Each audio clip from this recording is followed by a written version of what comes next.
What's up, I'm Bruce. This is my 1986 Buick Grand National. Fully built motor, transmission's done, running on alcohol, 30 pounds of boost on a 64-66. It's a fun car.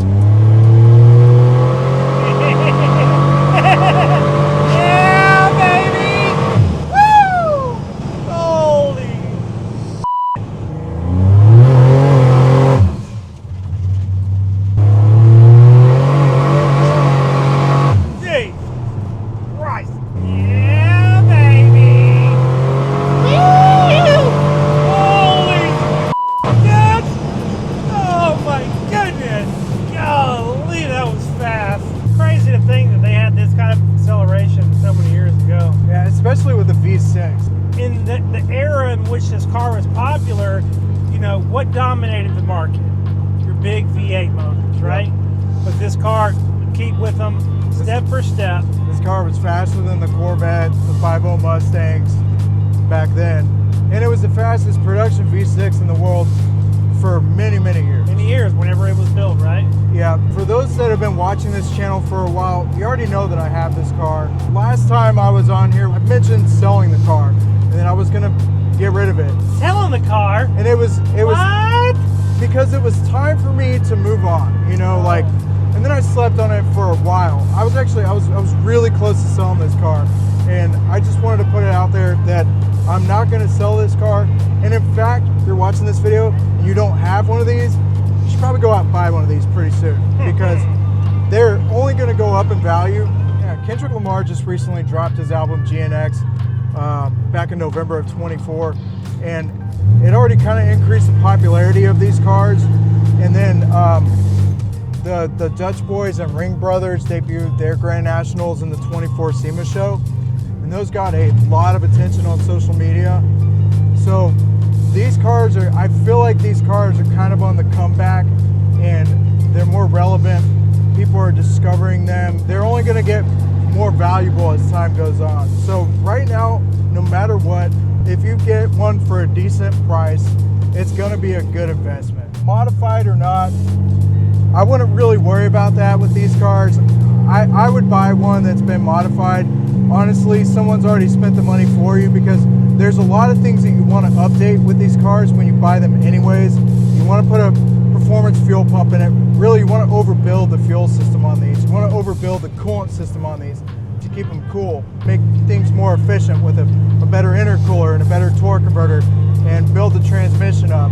And you're pretty limited with the factory turbo on how much boost you can run without breaking the shaft on it. I broke the shaft on my stock turbo years ago. Yeah. Like 22, 23 pounds of boost. Right. One day it just stopped making boost, and that's why. Also, it's just not efficient. Even at that amount of boost, it's just blowing hot air. After you blew your factory turbo, what turbo did you go with to replace it, and why'd you do that? I went with the entry-level Precision 6031.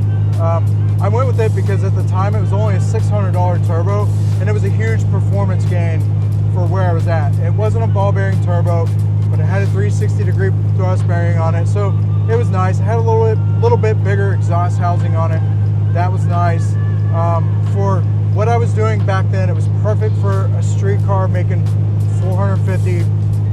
probably about 450 horsepower all day back then. So nowadays, I would go a little bit bigger and not look back because the more expensive turbos, they're super streetable. Like this turbo right now, it's a Gen 2 dual ball bearing 64-66. It is a very streetable turbo, but when you wake it up, it is nasty. It does have a lot of potential. You have the potential of making over 900 horsepower with this turbo, and it'll do it. The next gen Precision turbos, you're talking about over 1,000 horsepower with this turbo, and they spool super fast, but they're streetable. And that's one of those that you buy once and you cry once because it'll do everything. You can keep the boost turned down and still have a very well-mannered street car, or you can go crazy with it like I do. What new systems, so like 2025 systems that maybe a new consumer or a new buyer would want to get? Like if you're gonna go all out with a standalone computer, go with the Holley Dominator. They make a really nice kit for this car that it's like, they make a whole wire harness, plug and play pretty much, and spend a little bit more money. I say a little bit, it's actually a lot more money, and you end up with a glass dashboard, full widescreen, touchscreen, customizable gauges, super dope. Now, what does that do for someone who is willing to spend that type of money? What perks is that going to bring them to be able to have that as far as performance-wise? So not only is it going to give you a lot more data to capture like coolant temperature, there's no coolant gauge on this factory dashboard. If you're trying to go fast with these cars, it's essential to making power more reliably, because then you can set fail safes up. If the boost spikes above this amount of pressure, shut the engine off. And that way it prevents you from putting a hole in the engine block. Lifting the head. Or lifting the head. Yeah. Or, putting a hole through a piston or bending a rod. You know, the list goes on. You've had this car for a long time. Yeah. When did you buy this car? 2008. 2008. Now, was it stock the time you bought it? That's a good question. It had a few things done to it. It had a hooker catback exhaust, 42-pound injectors, and a chip. It had just a little bit more, snappy throttle response, and sounded decent with exhaust on it. When you purchased it then and there, what was your torque and what was your horsepower? I imagine it was probably around 250 horsepower and like a little over 300 foot-pound of torque at the ground. I can remember multiple times coming over to your house and there was no motor in there. Yeah. Like you had no motor, no transmission. So what's the iterations that you've gone through with this car to make it what it is today? So I broke it a lot. Yeah. I've spent a lot of money, and then I broke it again, and then I was like, I'm gonna bulletproof it this time. And then I found out I can't bulletproof anything because I'll break that too. So then I spent more money. And now I'm at a pretty good place with it. I've had this engine out about 4 times. I've had the transmission out at least 4 times, if not more. Yeah. I mean, one of the times was a quick out back end for a torque converter swap. Now, remember that time that we went to the strip? Oh yeah. Yeah. What happened that time? Oh, dude, that's one of the times that the engine came out. Okay, that's what I thought. So yeah, I was headed to take this to the drag strip, and I called him up and was like, "Hey man, I'm gonna race the Buick. You want to hang out?"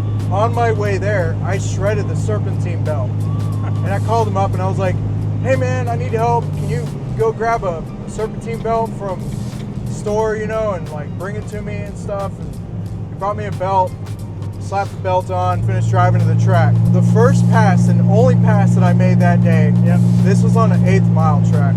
And it wasn't built the way it is right now, but it was still a fast car. It's my first shakedown pass. Just wanted to get down the track, see how the car felt, and it shut down on me like 3/4 of the way down. I remember that was a short trip, man. I remember that. Yeah, I was in the stands, and you launched so good. Then all of a sudden, it was like, I'm like, oh no. I think it was about 3/4 of the way down or so. Yeah, I'd say so. Yeah. I still ran 101 miles an hour during that pass, crossing the beams with the engine off. Yeah, you launched well for sure. I didn't see anything unusual just right off the bat, so I went and grabbed my old Fummins that I used to have in a trailer, brought it back home. That thing was so sick. I know, but I brought it back home and started digging into it, and it had banged up the crank position sensor. In this case, there was a lot of machine work that was done incorrectly, and the bottom end of this thing was torn up. You're full EFI Live now, right?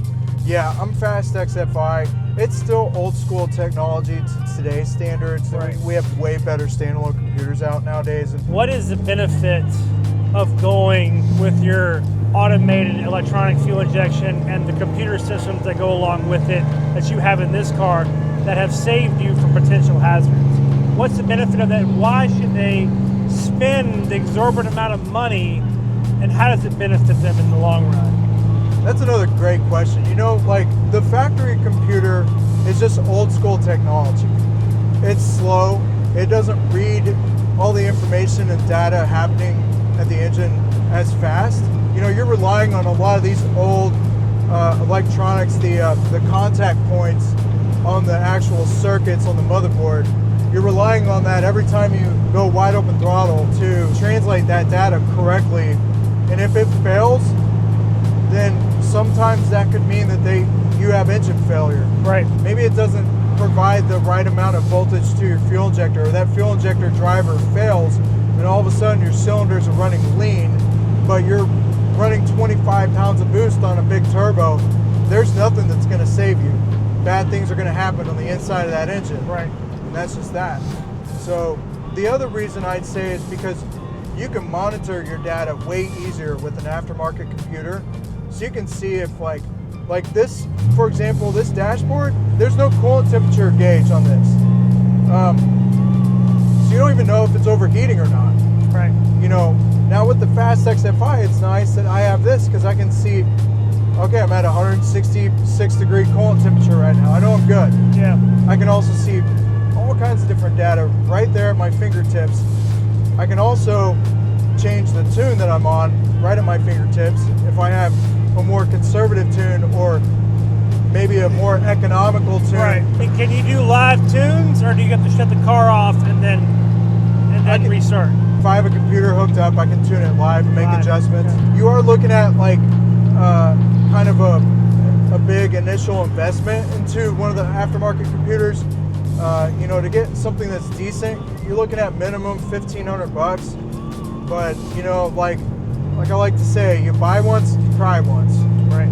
The first thing that I would do if I bought one of these is go ahead and buy that expensive computer, because you're going to use that from then on out, no matter what you do. Absolutely. And you're going to be able to monitor all of your basic data. Right. Make sure that you're not running the engine too lean. So you're not selling the car, huh? Not going to sell it, at least right now. I mean, like, this car has been a part of my life pretty much at this point. I remember when I first met you, 2014, right? Yeah, well, that's been that long. And I remember coming over to your house, and there she was, you know, still there. And the first time I walked into your garage, and there was no engine, there was no nothing, you know. And then I'll fast forward, and here we are, and you've got her, you know, dialed in. I mean, this is a sweet car. It's a classic car, and you know, it's beautiful. I mean, you just look at it, the acceleration on this thing is insane. It's crazy. Anyways, thanks for hanging out today, man. Some things coming up on the channel. I've got a Mark IV Turbo Supra making like 800 horsepower. That video is coming up next week. After that is a Gen 2 NSX. It's a stage 1 car. It's got a stage 1 tune on it, and it is beautiful. So I'm really excited for those two videos to come out. I've got a bunch of other really cool stuff coming out after that, so make sure to stay tuned. You never know what's coming up next, but I promise you it's going to be fun. Thanks for checking out this video, and we'll see you in the next one.